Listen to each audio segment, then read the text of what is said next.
Working Cows Podcast, episode 198.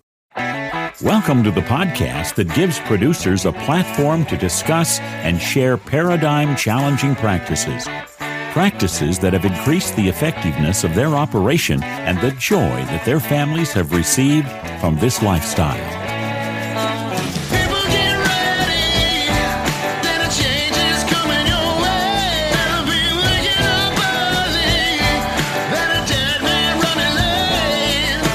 Howdy, everybody. It's Clay Conry, host of the Working Cows Podcast, powered by the Global Ag Network, here with another episode for you guys.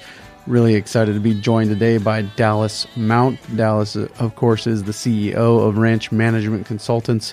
They are behind the Ranching for Profit School, the Executive Link Alumni Program, and today we are talking to Dallas about a new program they have focused on succession planning, a succession planning workshop, the curriculum created by Dave Pratt and co-taught by Dallas Mount and Dave Pratt and others that will be coming in throughout the 3-day course in late September, early October. So wanted to talk to him about that opportunity. There will be a link in the show notes page for today, workingcows.net/198 about this opportunity. But for now, we're going to dive into this discussion with Dallas about succession planning. So Dallas, thanks for joining me today on the Working Cows Podcast. Welcome back. You bet, Clay. Always excited to be on. I know that Brian Alexander's keeping track of who's been on more, you or him, but he's got his own podcast now, so I don't think he needs to worry about that so much. You know, I have little victories in life, and beating Brian Alexander at something is something I can aspire to. Yeah, I see the tally marks on your whiteboard there behind you. You know, there we go. Who's been on more. You got it. But really, really excited to talk to you today about succession planning. I guess we're back to people management, Dallas. We did get you on one time to talk about the grazing principles, but now we're back to people and talking about people. So could you kind of just lay out your vision for why this matters and what it looks like when it's done well? Yeah, you bet. So why it matters? I mean, gosh, it's kind of at the core of why we ranch. I really don't think that probably needs a lot of explanation. We all want to be able to build something that we're proud of. We want to be able to carry on something that we're proud of. We want to be able to create opportunities for others. So I think that's all wrapped up in the succession planning piece. So it's I mean, it might be overstretched to say it's everything, but it's almost everything, right? So what does it look like when it's done well? I think, what it's going to do is it's going to build some confidence in the outgoing generation that they're not going to be left in a vulnerable situation. It's going to help the incoming generation develop competencies so that they can lead the business through challenging times that'll be sure to come. I think we're going to create a what's the right word? A culture of that we're not here forever, right? And that we pass this on at the times when people are still ripe to lead a business, still willing to take risks, still aggressive in their business management, but that we also create a culture that we don't just kick people out, right? And we don't leave them in a lurch. So I think that's how it's when it's done right. That's what it does, is it creates that kind of culture. So you made an interesting statement that it's everything, or it's a big portion of it, and if it doesn't necessarily need to explain why it matters, but it doesn't always get done well, right? I mean, it doesn't always get done in a way that builds confidence in the outgoing generation that things are going to keep going, and it builds competency in the younger generation that they're going to be able to lead when the time comes. So I agree that it doesn't need a lot of explanation, but why doesn't it get done well? If we all understand the importance of passing on a legacy to the next generation, why doesn't it get done well in some cases? So I think one of the slides we show at the school, which you might remember, Clay, is that of those businesses that want to pass their ranch on intact to the next generation, only about a third of them are successful in doing this.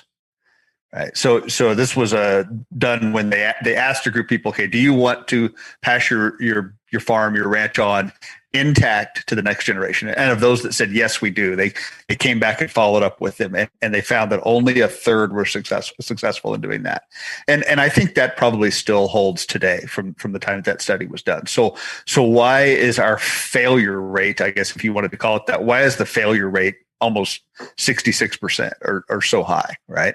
And I think we can, as we look into that and come back to it, there's a few things we can put our finger on. Number one is that the business isn't viable in the first place. It's not able to do that because it's not a viable business. It relies on things like off-farm income, a workload that isn't attractive, right? So if it takes 60 hours a week, every week out of the year to keep the thing going, and somebody has to work in town to keep the bills going on the place, it's really no surprise that the next generation isn't clamoring to come back and be a part of that, right? So I think there's number one is that the business isn't viable in the first place. Number two is we don't know how to talk about this stuff. I mean, I think we've said it before on here. People don't get into ranching because they are good with people, right? Think, well, gee, I really love being around people. I want to get into ranching for that reason. So we don't know how to talk about this stuff, and we need to build the skills to be able to do that. And then I think the next part is that the incoming generation is incompetent. And I don't mean that they're incompetent, meaning that they're not smart and they're not hardworking. They're extremely smart and they're extremely hardworking, but they're not competent to run a business, right? They're very competent in raising livestock and in growing crops, but running a business is a different set of skills from raising livestock and growing crops. So we need to help develop some competency in that incoming generation. And sometimes they're following incompetence. I mean, they're stepping into a situation that's been created from incompetence in the generation before them. So that's going to require even a higher level. So I think that's part of it, is we don't have the skills to do it. Our businesses are not structured to succeed in the first place. So we need to develop the skills to have these difficult conversations. And maybe difficult might even be, they're going to be challenging, but I think sometimes we build these things up in our mind to be more than they really should. What it really boils down to is asking questions and listening. And that shouldn't be that difficult on its face, but it is. Yeah. So I think that's why that success rate is so low. I heard a stat one time, and you'll understand where I'm going with this. I heard a stat one time: 90% of all statistics are made up on the spot. But 90% of what we worry about never really comes to pass. And I think that sometimes what we are worried about in the conversation is something that the other person's worried about too, but they think they're the only one thinking about these things. They're the only one worried about these things, and so they don't want to start that conversation because they think that nobody else is worried about it or thinking about it in those regards. Does that match with your experience? It does. Yeah. And the longer we put something off, the more we tend to build it up in our own mind about, all the things that could go wrong about this, all the sensitivities to it. And we start telling ourselves a story and kind of psyching ourselves up for it, right? Rather than just, let's deal with this and let's make these conversations a regular part of how we do business. So you mentioned kind of some roadblocks, some barriers to this process. And one of them was unviable businesses. And I think one of the things that would make an unviable business is a business that is kind of eating up equity by not charging their cows to graze their grass, or not taking into account depreciation in all of its different forms and some of those things. Is there a way to structure that business so that so that it is more viable as far as taking into account some of those things? Or what are some of the tools, I should say, maybe is a better way to say it. What are some of the tools to take some of those things into account so that the business is viable, so we can pass on a healthy business to the next generation?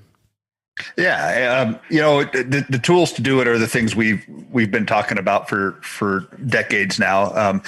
Figuring out how to look inside your business, figuring out what's working, what's not working, and then developing a plan for moving forward.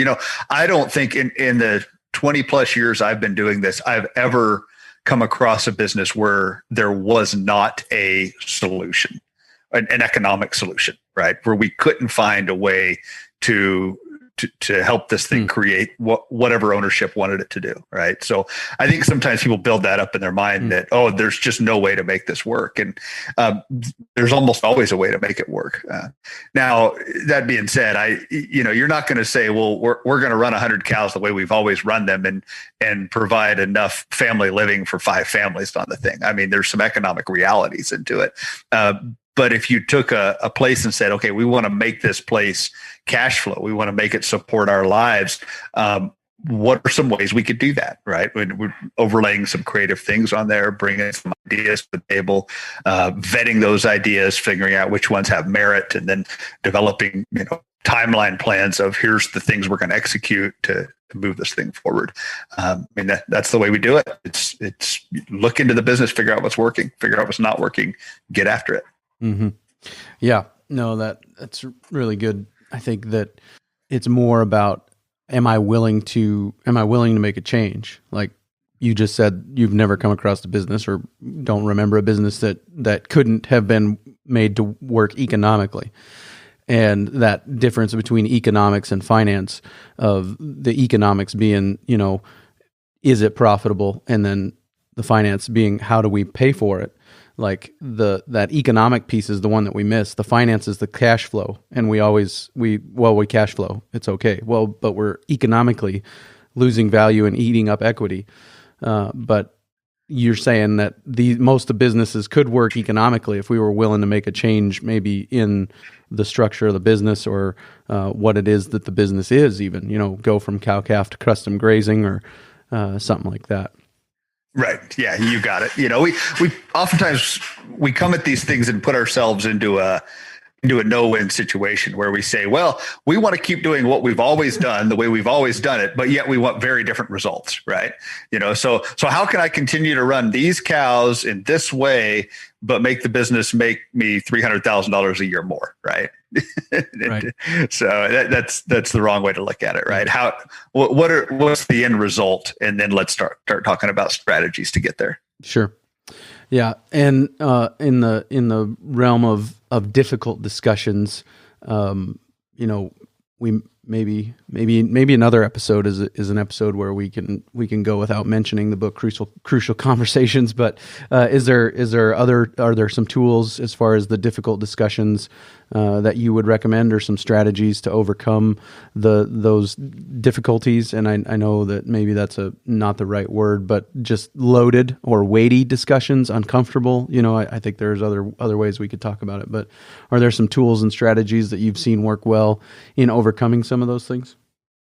Yeah, there sure are. So Crucial Conversations is one book. Let's throw a few others in there. Getting to Yes, understanding how to do effective negotiations.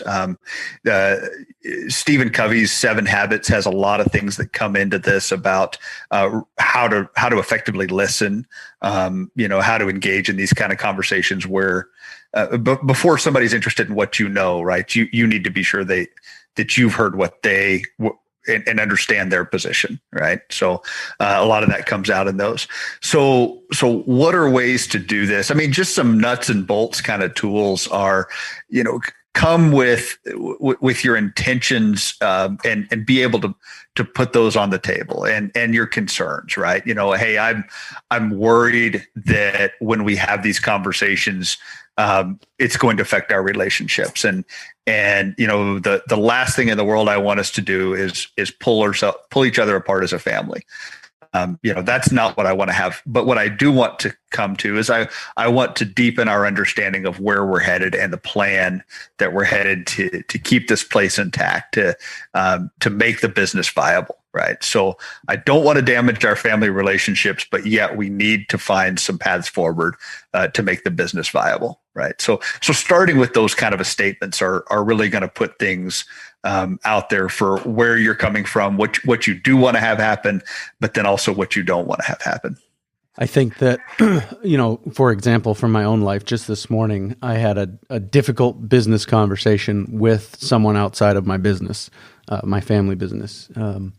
And so I think this probably has as much to do with my personality type as anything, but I tend to walk away from those those conversations and those discussions, kind of dissatisfied, like, oh, I didn't say that, or more generally, the case is whenever I take that conversation that I just had and I submit it to some criticism through somebody else, and I say, oh, this is a conversation I just had, other things come, other angles, other ways of looking at it come to mind, and I'm like, I become less satisfied with the outcome of the conversation than I was before. So, or was when I was in the heat of the moment. So, I guess, is there some resources or some strategies for kind of getting the most out of those conversations, or is it kind of back to the thing that we again tend to mention quite often?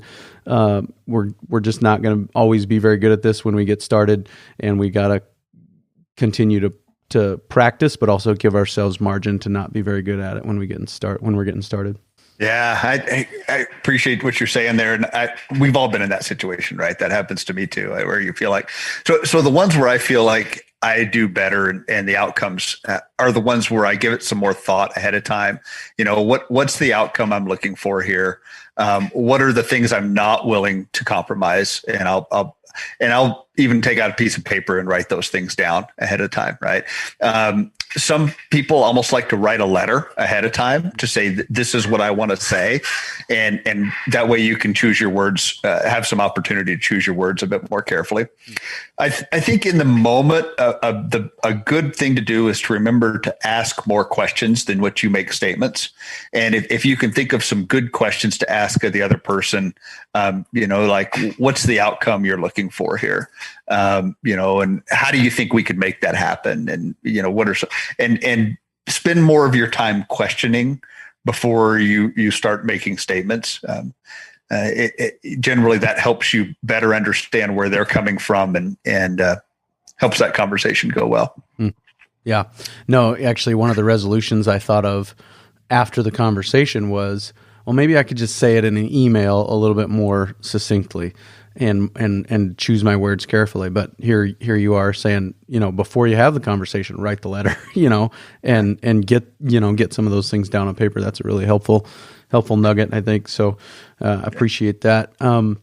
As far as incompetency, we're just kind of working through these roadblocks that you mentioned earlier. As far as incompetency in the younger generation, attending Wrenching for Profit or whatever is a good way to get some competencies. But what are some other ways to get some competencies built up in the younger generation? And when is it realistic to start expecting them to have some of the competencies they need to start stepping into those roles?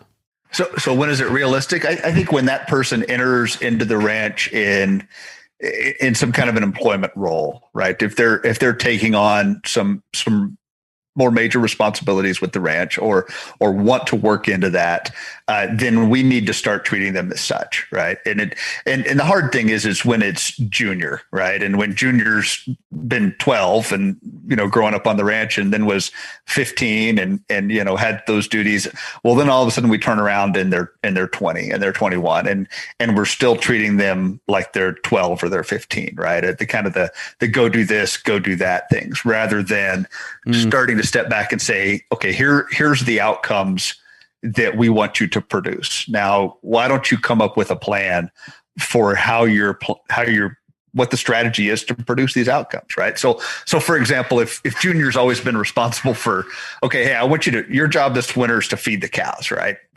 Two bales to this group, 2 bales to that group, right? Whatever the number might be. That's pretty low level. Okay. So why don't we come up with a way of saying, okay, the outcome of this is that the cows are in good body condition at the end of winter so that they can have their calves and they can get rebred. So we think they need to be in a body condition score 5 by the 1st of May, whatever that is, right? Why don't you come up with a plan to accomplish that? Okay. Now, here's the way we've done it in the past, and these are some budgets that I think would be helpful for you. You know, we generally spend $150 a cow from the 1st of January. So, you know, why don't you come up with a plan with these parameters and this in your toolbox to do that? And I'd love for you to present me that plan 30 days from now. Do you think you could do that? Right. Okay. So here's the plan. We're looking at it together. Boy, I really like these components you came up with. But I'm a little bit worried about this, right? Can you research that some more? Can we look into this a bit more? Maybe could you develop an alternative here? Okay, great. Now you've presented that. Boy, I feel really good about this plan. You now have authority to implement this plan. Okay.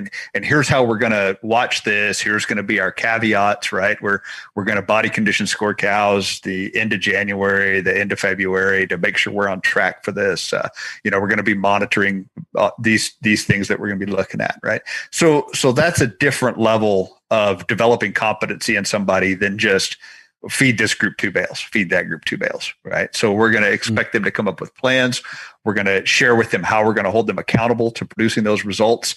We're going to give them authority to develop those plans and autonomy on implementing them. So, I mean, that's the kind of stuff we're talking about here is to develop competency in that generation to lead that business. I mean, because if we want the business to be successful, we're going to have to give them some autonomy, some authority, and some abilities to develop those. You know, another question might be let's say I was asking the hay feeding one is an example most ranch kids would be really comfortable stepping into. But what if it were, I want you to develop a economic plan for the ranch, right? Well, somebody might feel, well, I have no idea where to start on that. Okay, so what tools, training, skills are you going to need in order to do this? And how can we help you develop those? Right. So that would be a good follow-up question to those kind of things. Sure. You mentioned that these discussions get more difficult when it's junior, when the individual that's looking at the succession, at being the next in line for succession, shares a last name. So could you just talk a little bit about, from your perspective, what does my last name entitle me to as a management or as a succession person or someone in a succession line? Yeah, I can give you my take on that, but I think the more important thing is from your ranch's perspective. What is the policy for employing or hiring family members versus non-family members? What is your ranch's take on this?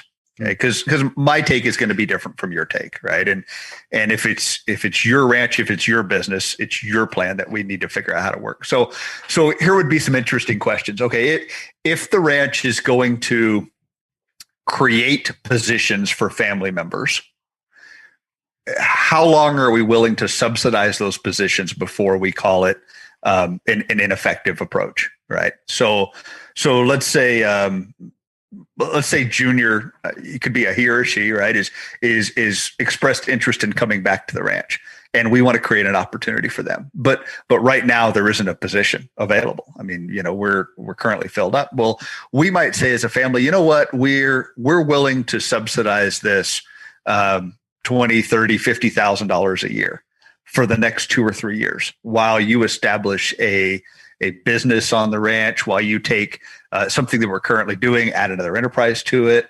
whatever that might be. But at some point we have to decide, is this is this worth moving forward with or not? Right. So let's say we've decided, okay, we're willing to subsidize this $20,000, $30,000 each year for the next 2 or 3 years. And at the end of that point, then you have to show that you've created value to not only cover your position, but also to add value to the ranch, right? This isn't a break even deal, right? We're not bringing you back so that we just barely broke even again, right? We want to build the business. So what bar is that we're setting? Okay. Another question might be, let's say the ranch actually has a position. We've got a position for a marketing director, 30% marketing director and 70% hired hand on the ranch, right? Here's what it pays. This is what the package is. This is what the position is on the ranch. And now we're going to advertise that, and we're going to have 4 applicants put in. 3 of them are non-family and 1 of them is family. How do we decide as a business to what preference do we give family, right? Are we going to consider all these exactly even just on the face of how they're applying, or are we going to say, no, we always give preference to family, and that preference is 100%. So even if this person has no qualifications for this position, we're going to hire them because they're family. Is that the way our business approaches it, or do we say, everything else being equal, we're going to hire family over, right? So I think those are the important questions for a business to address. And we call that developing your family employment policy. And it's essentially thinking through, putting on your hat as owners, right? We haven't had that conversation yet. I think that's an important one to have is there's different, most people wear those different hats on the ranch, right?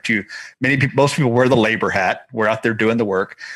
Some people probably wear the manager hat. A lot of ranches are actually not managed. They're owned and labored. They're not managed, but somebody should be wearing the manager hat. And then, that ranch has an ownership group. And so at some point you need to put on your owner hat. So in this conversation, we ask you to put on your owner hat and say, okay, what is our family employment policy on this ranch? And that's really a responsibility for owners to think through these questions I'm asking. Write this thing up, and it can be less than a page. But you need to be deliberate about that so that when the time comes and a family member wants to work on the ranch, what's the policy, right? What are we going to lean back on? How are we going to make that decision? And so that's what we suggest, is to have that written family employment policy for your business.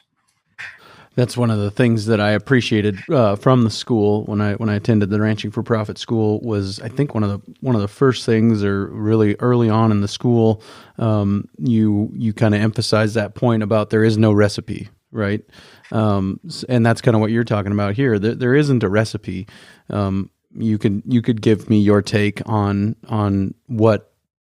what my last name entitles me to as far as management, or as far as succession, asset transition, management transition is, what my last name entitles me to as far as those things are concerned. But really the more important thing is not giving people a recipe. And I appreciate that. I think that's an important thing that probably early on in this podcast, as I was in my zealot phase, I probably didn't get that part of it. And I probably didn't do a very good job of communicating that. Yeah, it is. I think it's part of that maturing phase, right? When I was at some point, I was out there looking for that recipe as well, right? Show me how to run this profitable ranch. What genetics do I need? When do I need to calve, right? And after a while, you realize, well, that really doesn't exist, because this person's doing it this way and being successful. This person's doing it that way. So as we start looking underneath that, what are the principles that we follow, right? And so that's what we tend to talk about, are the principles around that business management. And and I've got a list of things here just around succession. And I think principles might be a strong word for them, but definitely practices. There's some best practices around these things, and we won't have time to hit on all of them today. But just to get your listeners thinking about some questions in their mind around succession. Of course, the fair versus equal question, right? It is, and that's got some complication built into it, right? And fair is not equal. But the ownership needs to decide how they're going to address that. It's not right to say, well, the on-farm person should get more. because the situations are all different, right? But it's also probably not right to say, well, everybody should just divide it up all equal, right? So what is this business strategy on that? How is your business going to handle that? Legacy. Oh my gosh, there's so much built into legacy, right? When you ask people, well, why do you want to do succession planning? One of the answers we commonly get is, well, to carry on the legacy. Okay, well, what is the legacy? Let's define that. Let's look into it. And when you start looking into that and unpacking it, it's a heck of a lot more than stuff. I'll tell you that. And when people start talking about legacy, they often think about the asset. Well, it's so much more than the asset. If it were just an asset, it would be easy, right? But it goes so much deeper than the asset. So one of the things the family employment policy, we mentioned that. Retirement. Now, this is a big one. Retirement. So what's the plan for the ranch around retirement? Is it just we all stay here in charge until the day we die, right? The day we fall over dead, or is there a stepped out or a strategy developed to step people out of certain roles and developing people to walk into those? So when you start thinking about retirement, there's three critical things that you need to address. There's role, control, and money. Okay, role, control, and money. What is your role in the business? How much control do you need? So the retiring generation, do they need to have like a chairman of the board kind of position where they have the opportunity to veto major strategic level changes, or are they willing to take a lesser control? Right? I'm willing to go along with this, and then the money part is about security. Right. So how do we create financial security for the outgoing generation? So that if you're stepping into the management of this and you make a major faux pas, you're not risking dad and mom's retirement money in doing that. Right. So they've got some financial security around that. So these are the things we play with a lot around succession are those pieces. And then we get into the nuts and bolts around developing strategies for each of those, vetting those strategies, looking into them and saying, okay, which of these have merit? Which of these don't? What are the upsides? What are the downsides? What are ways to develop those? And you've got a management or a succession planning seminar coming up along those lines in the near future. Is that right? We do. So this has kind of been our development of this. In teaching ranching for profit, we have about like a 2-hour time slot that we talk about succession. And there's so much in here to unpack that we just can't do a good job in that time slot talking about it. We can touch on a lot of these things and then we move on and come back to them at the end of the week. And in facilitating executive link meetings for the last several years, the succession piece makes up a big chunk of those conversations that happen in executive link. And so we wanted some type, and we've been asked to do this by different groups, and Dave and I have put on some 3-day succession programs that were just on management succession in the business. And we've had kind of a trial run at doing these a few times, and we really liked where they were headed. We had to shave off a few of the rough edges and then develop and Dave Pratt has taken the lead on developing the curriculum on this. So we're proud to roll this thing out. It's ready to go. It's been years in the making.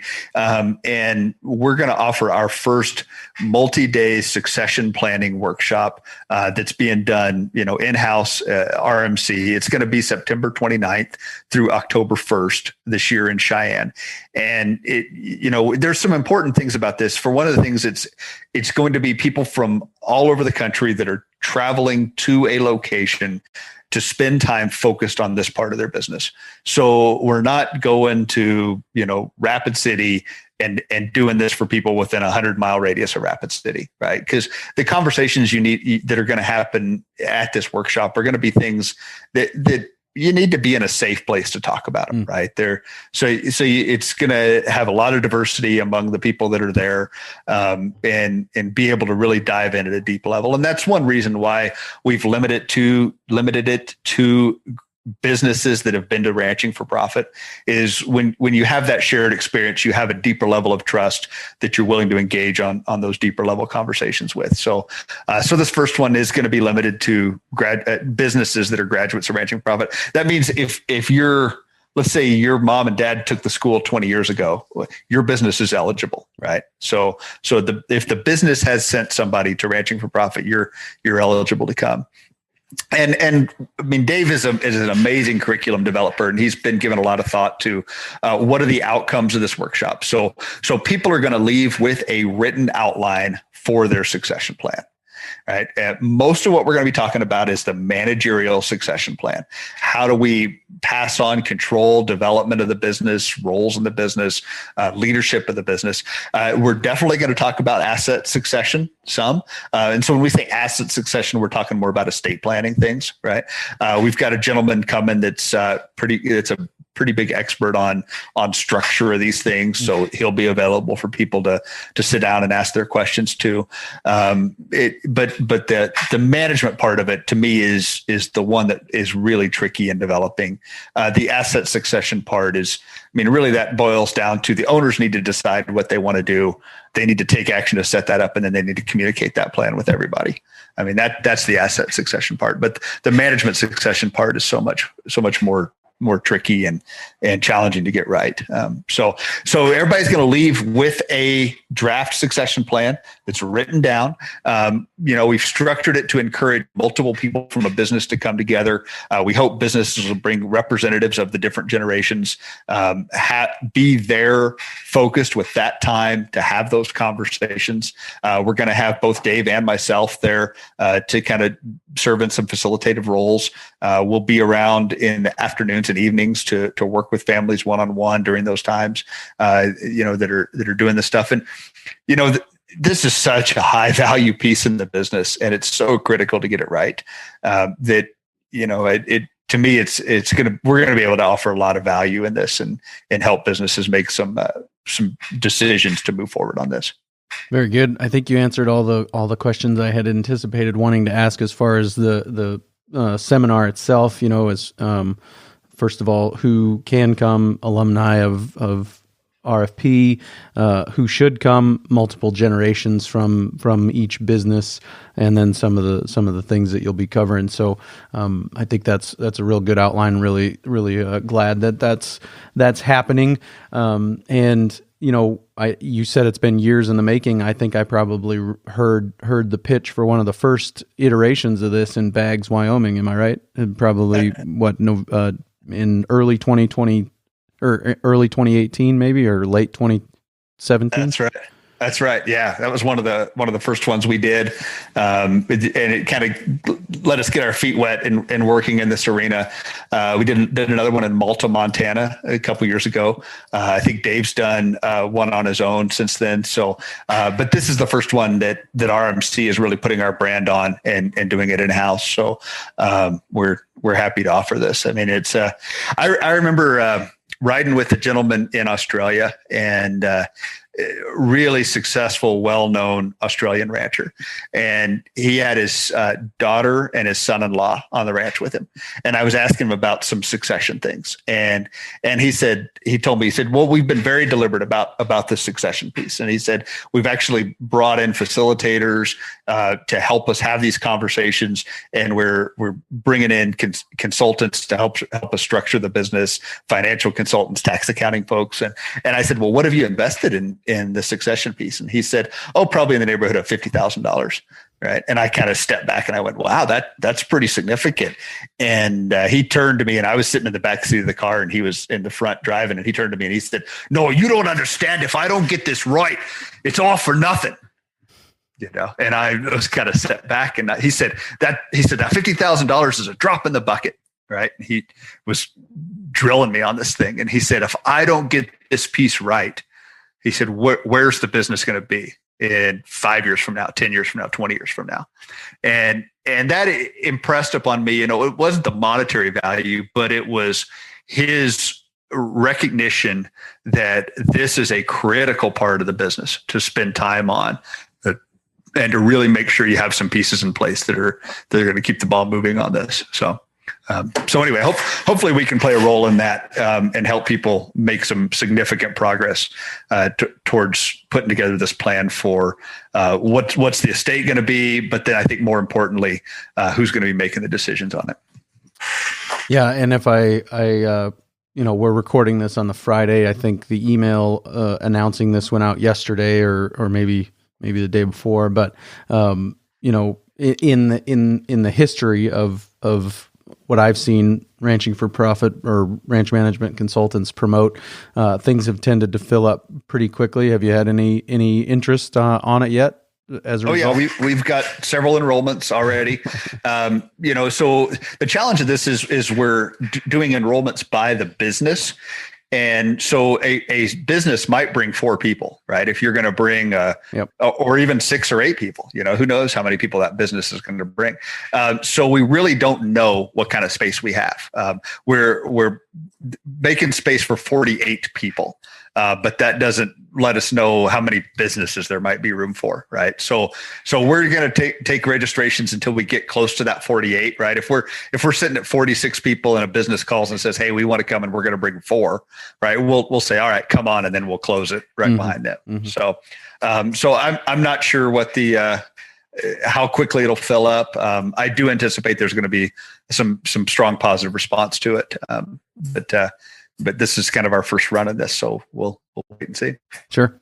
Sounds good. Yeah. So this will be out kind of the Monday after it was announced. And so should still be some room, but take advantage of the opportunity if you have the time.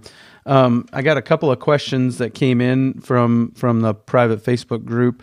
I usually like to download these and put them on my production studio equipment here, but I didn't get time. This one just came in, so I'm going to try and play it out of my Google Voice mailbox and see how that works. And if you can, I'll watch. If you can't hear it, I'll try to relay the gist of it. Hey, Clay. My name's Cooper Gordon from Tulare, South Dakota. And my question for Dallas is, as a young producer, 25 years old, with a small family, what steps should I be taking into succession planning, or how should I be going about it? Thanks.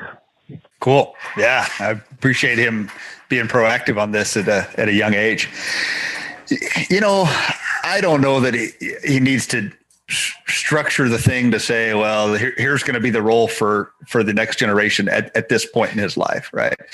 But I do think modeling that appropriate business behavior and having the kids come up in a business that has a culture of examining things and asking tough questions and a culture of continued professional development, I think that can really set a good stage for those young people to grow up in and to see that maybe they want to choose to have a career that points them back to agriculture. Maybe they'll choose to go off and do other amazing things that will have nothing to do with agriculture, right? And good for them if that's the choice that they make. So I think at this stage in life, just let's develop the business to be economically strong, to have a healthy work-life balance, to be able to spend those times with the kids, and then I would bring them in on some of that business strategy that he and hopefully his spouse are doing together, or whoever the people involved in the business are, right? That are, when they're looking at things like mission and vision and roles in the business and looking at the economic side of the business, I'd bring those young people in on those conversations so that they have a glimpse that it's more than just doing cowboy stuff, right? There's another big piece to it. Sure. I got another great question from Mal Peterson. And he says this, if the succession has happened and wasn't planned or understood by all involved, or wasn't planned out, and now have multiple individuals with different objectives, where do you start? It's not a sweat equity issue, but there were legal documents of ownership and inheritance signed, and the succession of the management wasn't clear, but the assets were. So, sounds like kind of already happened. Management wasn't necessarily clear, but the assets were clearly laid out. Where would you start in a situation like that? Yeah, good question, Mal, and something that happens quite often. So this is where you need to bring everybody together that's got an ownership hat on, right? And take the current management out of the question, right? So let's say there's, I'm going to make some things simple. Let's say there's 3 siblings, okay, and one of them is currently kind of the management person, the one that's out there running most of the cows or whatever there are. Okay. So have the 3 siblings come together, but don't bring the burden of, well, so-and-so is the one currently doing it all. Right. And set these 3 siblings down and say, okay, what do we want? What do we want these assets to be? Now, maybe there's some ownership in common, maybe there's some individual ownerships at different places, but let's start with that big question of, in our perfect world, what would we want this thing to be 3, 5, 10 years from now? Okay. And let's start coming up with some shared objectives, right? So we want a place that that stays connected to our family heritage, that the kids can come back to and enjoy. We want to produce good financial results from it. We want the land to be healthy, right? Whatever these kind of things are. And then we'll step back from it and say, okay, now that we've got a clear understanding of where we're headed, what are the different things we could do to create that end? Okay. Well, we could lease it out to so-and-so, right? And maybe they could run the whole thing for us. We could create this land entity where we lease it out and all of us, the 3 of us, have the opportunity to bid, and we're going to bring in other bids from other people as well. So I think you need to kind of go back and put those ownership hats on and start creating some of those questions and those shared understandings of where we're headed. If it's you really want to do this well, bring in some outside people and put them on that kind of a board of directors for the land holding company, if you would, and help have those outside people. They're going to create a level of professionalism to it, some accountability to that. And really start looking into those things. And so maybe then one of the siblings gets a lease on it. So now there's a land company that has these things and these objectives. And now we're leasing to this operator who happens to be a sibling, right? So I would treat those transactions with as you would with anybody, even if you weren't dealing with a sibling. So let's have a written lease. Let's have terms to that lease. Let's talk about the objectives that we're trying to meet. Let's price it so that it's fairly close to competitive market value, right? So nobody feels like they're getting a free ride or nobody feels like they're getting cheated out of something. So I think Mal's question is great. You really kind of need to come back to the drawing board with it, step away from this is the way it's always been done, and come back with a fresh perspective of what do we want to create here. Early on in this episode, you mentioned some things, and it was in my mind to ask you, and I got sidetracked. But now you brought it back around, and I think that one of the things that I've heard a lot of RMC talk about, the High Plains Ranch Practicum talked about it, is separating the land business from the operating business. And that seems to be a huge piece of this as well, is it not? It is. It's a common strategy that we find people use to create a mechanism around some of these succession things, right? So I wouldn't look at it as a prescription. I don't think everybody needs to do it, but we do find this is a common approach. And so what we find are that land asset that's an easier piece to have held by a large number of people, right? So if you're now on the 3rd generation of passing a ranch down, it maybe you've got 15, 20, or 50 people that now have an ownership stake in that. Okay, so we found a successful strategy of that is to have those people be owners of that land asset base. So the land asset is going to have a few questions in front of it, right? What are we going to do? All right. Or which part of this are we going to manage? And if we're going to have an operating business on this, are we going to run that? Are we going to own that? Or are we just going to lease it to somebody to run that? And the better answer oftentimes is to lease it to somebody else, right? And let them run it. So then we start saying, okay, what kind of leasee are we looking for? What kind of results are we looking for them to produce? And then if there's like on-farm family that are doing it, it's a better role for them to be the lessors, to that land business, right? So then they are holding the risk of, okay, what kind of enterprises are we going to run? When are we going to calve? How much are we going to feed? What kind of equipment inventory are we going to have on hand? They're the ones that are making those day-to-day decisions that they're going to be the ones impacted by, right? And so if they set a business up that's going to be highly successful, well, then they've got the opportunity to enjoy that success. If they're going to build a business that is not successful, then they're going to be the ones to pay the price for that, right? So it really creates a lot more autonomy for the people that are there on the ground doing those decisions. I mean, you don't want your cousin that lives clear across the country to be deciding what kind of protein supplement you need to feed, right? That's not their role. You need to have the responsibility and accountability to do that yourself. Yeah, very good. I think we started out really strong with that idea of we're building confidence in the outgoing generation. We're building competency in the incoming generation. And I appreciate you coming prepared today with some notes. Is there anything else that we haven't covered today that you really think needs said in this context? The more difficult things around this are the questions of in-laws, of spouses, and how is the business going to treat those folks? What kind of security, role, ownership are we going to create for the family as it gets larger? And I think those are where some of the more difficult conversations happen around the succession conversation. And so I would want to, if you're listening to this and you're in the current ownership generation, right? I want to impress upon you the desire for clarity. That really, I mean, you asked me a question, Clay. You said, what am I owed with my last name? I think you're owed some clarity, and so I really want to impress upon those that are in that controlling generation now that the people that are involved with them underneath them are desperate for some clarity and for some conversations around what is the plan. Right. And even if you think they're not going to be 100% happy with the plan, boy, tell it to them anyway, because they're making decisions now about what they're going to do with some of their most marketable years of their life. Right.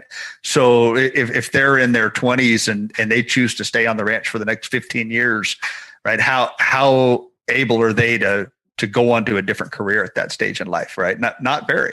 So they really need some clarity now so that they can make those decisions with all the information in front of them. If somebody's listening to this and they're in that younger generation, looking up and wondering, well, what's going to happen, right? Or maybe they're an in-law who married into the ranch and wondering, what kind of security is there here for me if my spouse that's a family member has a tragic accident, right? What would happen next to me? I think they really need to ask those questions from a place of love, right? Not from a place of, well, boy, I need my piece of the pie, but from, hey, I really appreciate being here. I mean, this is such a blessing to be able to be a part of what's come before us and to have a role in carrying this on. But it's my responsibility to my family to make sure that they're taken care of. So, I need some clarity on this, and I need you guys to help me understand what the plan is. And if the answer is, well, we're not going to say, well, I think you need to act accordingly then, right? Yep. So whether you choose to stay not knowing or whether you choose to look for something else. So. Very, very good. Very helpful. One of the things that comes up in the course of the Ranching for Profit School is the 5 Ds. What happens, especially like you mentioned with in-laws, somebody who's married into the family, what happens to them in the case of death, disability, disaster, divorce, disagreement? Those are some things that aren't necessarily comfortable to discuss, but they can really save even more heartache on down the line if we're willing to discuss them on the front end. So I think bringing in that in-law piece is great. And just to make another pitch for this succession planning seminar is, first of all, it's pennies on the dollar. I've looked at what it costs to bring in succession planning gurus to do a half-day workshop, and this is pennies on the dollar. It's an incredible value. Secondly, the opportunity to be in the room with potentially some people who went through ranching for profit 30 years ago, and now they're in their mid to late 70s, and to talk to them and to get their perspective, and to go and sit in the hotel bar with them after the session. I think that's a pretty incredible value too. So I think that's a really neat opportunity. I appreciate that, Clay. And so, just to build on this stuff a little bit, where we ended with these difficult questions. So what you need to address those are, you need some processes and some tools. And at the seminar, we're going to dive deep into things like, how do we use an implications wheel to think through these decisions, right? So what if so-and-so was involved in a tragic accident, right? What might happen to the ranch? And so we use the implications wheel to think through those, right? Or, another tool we're going to put in front of folks is the decision grid. So let's say we've got some different strategies that we're evaluating. So we could do this, direction A, we could do direction B, or direction C.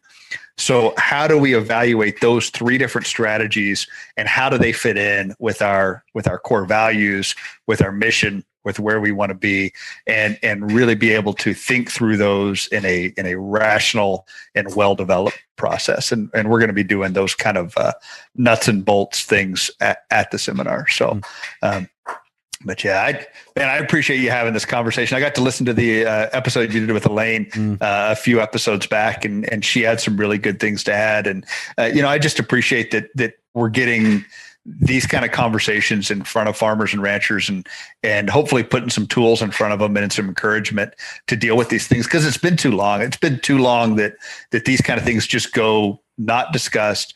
And it breaks my heart that those of us that are so fortunate to work in this industry and to be able to enjoy this thing, it breaks my heart that those of us with the assets in these assets too often tear families apart. And it doesn't have to be that way. How can you make it to where these are bringing people together instead of tearing them apart? And I think learning how to have these conversations around these things in productive ways is the key to this.